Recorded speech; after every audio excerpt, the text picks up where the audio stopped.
तो martial master के पिछले एपिसोड में हमने देखा कि सांग्यू और क्वेंचैन आपस में एक शर्त लगाते हैं जिसमें सांग्यू क्वेंचैन के ऊपर एक अटैक करेगी और अगर क्वेंचैन उसके अटैक से घायल हो जाता है तो क्वेंचैन को उसका स्लेव बनकर रहना होगा और उसकी सभी बातें माननी होगी। पर अगर क्वेंचैन उसके अटैक को सरवाइव कर लेता है तो उसे 3000 साल पुराने स्पिरिचुअल हर्ब मिलेंगे। वहीं पर यह सब कुछ देखकर टाओ काफी ज्यादा परेशान हो चुका होता है। तभी सांग्यू एक काफी ज्यादा पावरफुल अटैक क्वेंचैन के ऊपर करती है जिससे वहां पर एक बहुत ही ज्यादा खतरनाक ब्लास्ट होता है जो देखते ही सभी लोगों को लगने लगता है कि क्वेंचैन इस अटैक से काफी ज्यादा घायल हो गया होगा। पर तभी धुएं के बीच से क्वेंचैन स्टाइल में निकलकर बाहर आता है जो देखते ही सांग्यू और उसके एक साथी के होश उड़ जाते हैं। और अब यह देखते ही सांग्यू गुस्से में बोलने लगती है, क्वेंचैन तुम कोई कमजोर नहीं बल्कि बहुत ही ज्यादा पावरफुल हो और तुम इस जगह पर बस कमजोर होने का नाटक कर रहे थे जिससे तुम मुझे यहाँ पर बेवकूफ बना सको। तुम्हें कमजोर समझकर मैंने अपनी पूरी पावर का यूज करते हुए तुम पर अटैक नहीं किया क्योंकि मेरे अटैक से मुझे लग रहा था कि तुम मारे जाओगे, पर यहाँ पर तुमने मुझे धोखा दिया है तो मैं दोबारा से तुम पर एक अटैक करूंगी। तभी क्वेंचैन दोबारा से वहां पर नाटक करते हुए बोलता है, नहीं मैं कोई भी नाटक नहीं कर रहा हूँ, मैं सच में बहुत ही ज्यादा कमजोर हूँ और तो और वैसे भी हमारी शर्त यहाँ पर बस एक ही अटैक की लगी थी और मैं अब शर्त जीत चुका हूँ। तभी सांग्यू आगे बढ़ते हुए बोलती है, क्वेंचैन मुझे पता है कि तुम एक लालची इंसान हो तो मुझे बताओ दूसरी बार यहाँ पर अटैक खाने का तुम क्या लोगे। तभी क्वेंचैन अपने कपड़े साफ करते हुए बोलता है, अगर तुम दोबारा से मुझ पर अटैक करना चाहती हो तो इस बार तुम्हें 1000 साल पुराने स्पिरिचुअल हर्ब मुझे देने होंगे। तभी सांग्यू बोलती है, पर मैं पहले ही तुम्हें यहाँ पर 1000 साल पुराने 3 स्पिरिचुअल हर्ब दे चुकी हूँ। तभी क्वेंचैन बोलता है, वह तो हमारे पिछले शर्त की रकम थी जिस शर्त में तुम हार चुकी हो। यह सुनकर सांग्यू को काफी ज्यादा गुस्सा आता है और अब वह बोलती है, मेरे पास अभी बस 1000 साल पुराने स्पिरिचुअल हर्ब बचे हुए हैं तो इन्हें लेकर तुम शर्त लगाना चाहोगे या फिर नहीं, मुझे जल्दी बताओ। क्वेंचैन बोलता है, नहीं तुम इस बार मुझ पर और भी ज्यादा खतरनाक अटैक करोगी और क्या पता तुम्हारे अटैक से मैं इस बार मारा जाऊं, तो मैं इतने सस्ते में यह डील नहीं करूंगा। तभी सांग्यू का साथी लिसिंग बोलता है, क्वेंचैन अगर तुम्हें यहाँ पर 5 स्पिरिचुअल हर्ब चाहिए तो मैं तुम्हें वह देने के लिए तैयार हूँ,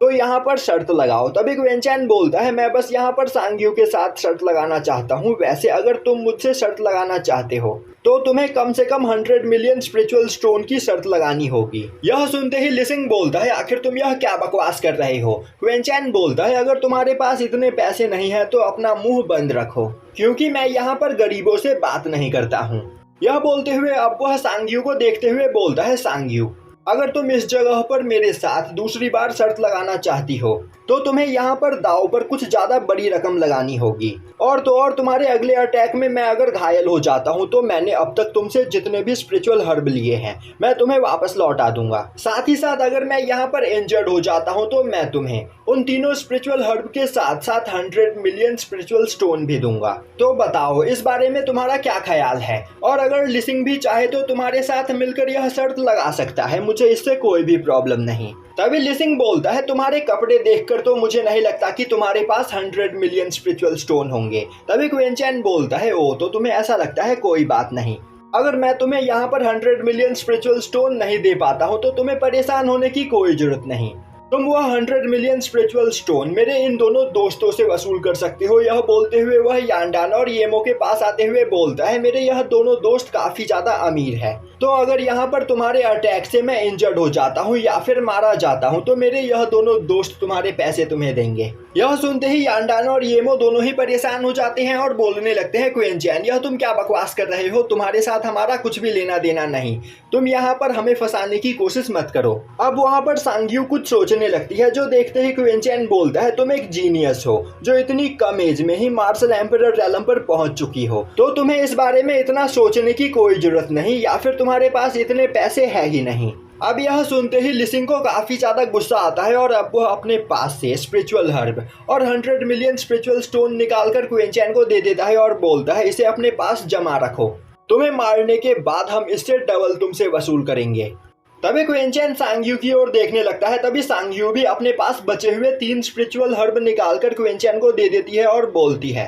अब यहाँ पर मरने के लिए तैयार हो जाओ। तभी क्वेंचैन भी अपने पैरों को जमाते हुए वहाँ पर सांग्यू के अटैक को काउंटर करने के लिए तैयार हो जाता है। तभी सांग्यू वहाँ पर अपनी फिनिक्स ब्लड लाइन की पावर को एक्टिवेट करती है, जो देखते ही टाओ, यांडान और येमो तीनों की ही हालत खराब हो जाती है और अब वह बोलने लगते हैं यह अटैक इतना ज्यादा खतरनाक है कि क्वेंचैन ने अगर इसे रोकने की कोशिश नहीं की तो वह मारा जाएगा। वहीं पर लिसिंग भी उस अटैक को देखकर डर चुका होता है, क्योंकि वह अटैक इतना ज्यादा खतरनाक होता है कि वह अपने आसपास मौजूद एरिया को भी डिस्ट्रॉय कर देता है और अब वह भागते हुए जाकर एक पत्थर के पीछे छिप जाता है। तभी टाओ चिल्लाते हुए बोलता है क्वेंचैन तुम्हें यहाँ पर हार मान लेनी चाहिए, क्योंकि अभी यहाँ पर सांग्यू जिस टेक्निक का यूज करने जा रही है वह ओयांग फैमिली की एक सीक्रेट टेक्निक है और अगर सांग्यू ने इसका यूज तुम्हारे ऊपर किया तो तुम मर भी सकते हो। क्वेंचैन बोलता है मास्टर टाओ आखिर आप इतने ज्यादा परेशान क्यों हो रहे हो, आपको यहाँ पर थोड़ा शांत होने की जरूरत है, मैं सब कुछ संभाल लूंगा। यह सुनते ही टाओ और भी ज्यादा परेशान हो जाता है और अब वह उस जगह से दूर भागने लगता है, क्योंकि सांग्यू के अटैक से उसे भी इंजरी हो सकती थी। तभी सांग्यू अपनी पावर को रिलीज करती है, जिससे वहाँ पर आसपास मौजूद पेड़ पौधों में आग लग जाती है और यह देखकर यांडान और येमो काफी ज्यादा डर चुके होते हैं। वहीं पर एक पत्थर के पीछे से छिपा लिसिंग यह सब कुछ देख रहा होता है और अब वह हंसते हुए सोचने लगता है अब इस जगह पर क्वेंचैन का मरना तय है, क्योंकि मास्टर सांग्यू अभी काफी ज्यादा गुस्से में है। तभी सांग्यू क्वेंचैन के ऊपर अटैक कर देती है और अब वह अटैक क्वेंचैन को लगने ही वाला होता है कि तभी उससे एक सेकंड पहले ही क्वेंचैन अपनी इमॉर्टल बॉडी को अपने डिवाइन आर्मर के साथ मर्ज करते हुए वहां पर एक काफी खतरनाक डिफेंस का निर्माण करता है। तभी वह फिनिक्स सीधा आते हुए क्वेंचैन से टकराता है, जिससे वहां पर एक बहुत ही ज्यादा बड़ा ब्लास्ट होता है और उस ब्लास्ट की वजह से आसपास मौजूद सभी चीजें भी डिस्ट्रॉय हो जाती है। यह देखते ही लिसिंग काफी ज्यादा खुश होता है और अब वह एक पत्थर के पीछे से निकलकर बाहर आते हुए बोलता है क्वेंचैन यहाँ पर मारा गया, वह सच में बहुत ही ज्यादा एरोगेंट था, इसीलिए वह मरना डिजर्व करता था। तभी यांडान, येमो और मास्टर टाओ भी उस जगह पर आते हैं। वहीं पर उस जगह की हालत को देखकर मास्टर टाओ काफी ज्यादा परेशान होते हैं और बोलने लगते हैं मैंने क्वेंचैन को समझाने की कोशिश की थी, पर क्वेंचैन एक जिद्दी इंसान था जो यहाँ पर अपनी जिद की वजह से मारा गया। तभी धुएं के बीच से निकलकर क्वेंचैन दोबारा बाहर आता है, जिसे देखते ही लिसिंग और सांग्यू दोनों के ही होश उड़ जाते हैं। वहीं पर येमो और यांडान भी क्वेंचैन को बिल्कुल ठीक देखकर काफी ज्यादा हैरान होते हैं। वहीं पर मास्टर टाओ क्वेंचैन को जिंदा देखकर काफी ज्यादा खुश होते हैं, क्योंकि मास्टर ओयांग ने क्वेंचैन की जिम्मेदारी मास्टर टाओ को दी होती है और अगर आज यहाँ पर क्वेंचैन को कुछ भी हो जाता तो मास्टर ओयांग टाओ को जिंदा नहीं छोड़ते। अभी क्वेंचैन सांग्यू के सामने आकर खड़ा हो जाता है और अब वह उसकी आंखों में आंखें डालकर देखता है। वहीं पर सांग्यू को यह देखकर काफी ज्यादा गुस्सा आ रहा होता है, पर तभी दोबारा से क्वेंचैन वहां पर नाटक करते हुए बोलने लगता है मैं तो अभी यहाँ पर मरते मरते बचा हूँ और मुझे लग रहा था कि उस अटैक से मेरी एक आध हड्डियां टूट गई होंगी, पर वह अटैक उतना भी ज्यादा पावरफुल नहीं था। तो सांग्यू, क्या यहाँ पर तुम दोबारा से मेरे साथ शर्त लगाना चाहोगी, क्योंकि मैंने जितना सोचा था तुम्हारे अटैक्स उतने भी ज्यादा खतरनाक नहीं। अब यह सुनते ही सांग्यू को काफी ज्यादा गुस्सा आता है, पर वह समझ चुकी होती है कि क्वेंचैन ने यहाँ पर उसे बेवकूफ बनाया और वह अब तक बस कमजोर होने का नाटक कर रहा था। उसकी कल्टीवेशन भले ही कम है, पर उसकी पावर मार्शल एम्परर रेलम के बराबर है। और अब वह बोलती है क्वेंचैन मैं यहाँ पर तुम्हारी चाल समझ चुकी हूँ, तुम बस इतनी देर से मुझे बेवकूफ बना रहे थे। तभी क्वेंचैन बोलता है सांग्यू आखिर तुम यह क्या बोल रही हो, तुम्हारे अटैक से सच में मैं यहाँ पर मरने वाला था, मैं तुम्हारे जितना पावरफुल नहीं। पर सांग्यू इस बार क्वेंचैन के जाल में नहीं फंसने वाली थी, इसीलिए वह गुस्सा होते हुए वहां से चली जाती है। वहीं पर यह सब कुछ देखकर लिसिंग को कुछ भी समझ में नहीं आ रहा होता है। तभी क्वेंचैन लिसिंग के पास आते हुए बोलता है सीनियर ब्रदर, मुझे लग रहा है कि आप सच में बहुत ही ज्यादा अमीर हो और आपके कपड़े भी काफी ज्यादा महंगे हैं, तो आपके पास अभी भी यहाँ पर काफी कीमती ट्रेजर्स मौजूद होंगे, तो फिर क्यों ना